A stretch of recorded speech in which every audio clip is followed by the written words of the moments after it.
হামের প্রাদুর্ভাবে সারা বাংলাদেশে লাখো লাখো শিশু আক্রান্ত হয়েছে। ইতিমধ্যে সরকারি হিসাব অনুযায়ী 610 জন নিশ্চিত হামের মৃত্যু 92 জন এবং বর্তমানে অদ্যাবধি 70,900 শিশু হাসপাতালে চিকিৎসাধীন। এটা সরকারি হিসাব। বেসরকারি হিসাবে আরও অনেক। তৎকালীন অন্তর্বর্তীকালীন সরকার তাদের কাজের অবহেলার কারণে ব্যক্তি স্বার্থ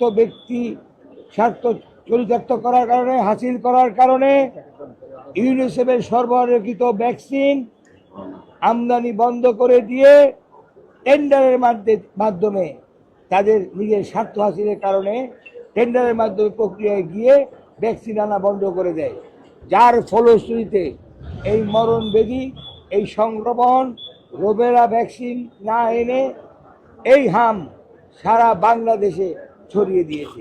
রূপায়ণ lake castle, welcome to the land of piece. যেই সময় সারা পৃথিবীতে কোনো হামের কোনো উপসর্গ নাই, যখন নির্মূলের পথে তাদের এই হীন সিদ্ধান্তের অবহেলার কারণে আজকে বাংলাদেশে গ্রামে গঞ্জে এই হামের প্রাদুর্ভাব ছড়িয়ে পড়েছে।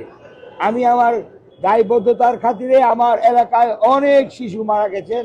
আমি নিজেকে একজন সংসদ সদস্য হিসাবে আমি মনে করেছি এটা প্রতিবাদ করার দরকার।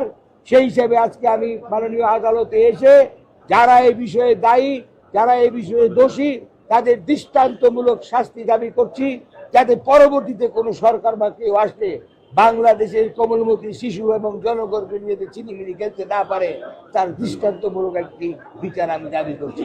পক্ষান্তরে এই সরকারকে আমি মনে করি পরিকল্পিতভাবে এই নির্বাচিত সরকারকে বিপদে ফেলানোর জন্যই তৎকালীন অন্তর্বর্তী সরকার এই পরিকল্পনা করেছিল। আমি সকলকে ধন্যবাদ জানাই, আপনারা যারা এখানে উপস্থিত হয়েছেন। আমি আশা করি আদালত ন্যায় বিচারের স্বার্থে আমার আর্জি শুনেছেন এবং সঠিক তদন্ত করে বিচার কার্য করবেন বলে আমি আশাবাদী। ধন্যবাদ।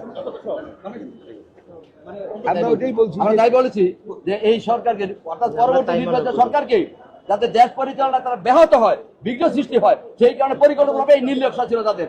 অর্থাৎ ইউনিসেফ থেকে না এনে তারা টেন্ডারের মাধ্যমে আনতে চাইছে যে 2 বছর লাগে, তার স্বাভাবিকভাবে রোগ প্রাদুর্ভাব হবে। সেই প্রাদুর্ভাব সৃষ্টি করে গেছে বিগত সরকার, অন্তর্বর্তীকালীন সরকার। এই সরকারকে বিপদে ফেলেছে, এই সরকার বিব্রত ক্ষমতা ফেলেছে, এই সরকারকে